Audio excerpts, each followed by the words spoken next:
The Daily Code Snippet.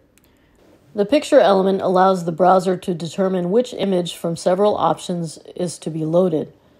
This functionality is useful under certain circumstances. The primary reason is art direction. We may want to load a different crop of an image or another image entirely depending on the type of screen on which it is displayed. And we may want to load a different type of image when an image format is not supported.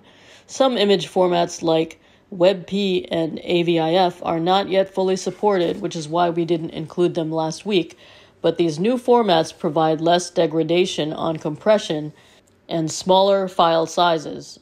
Lastly, responsive design.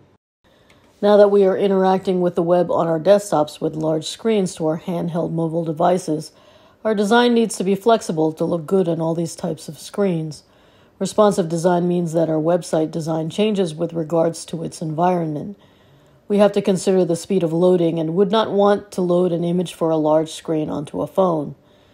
Presented by Designers Learn Code.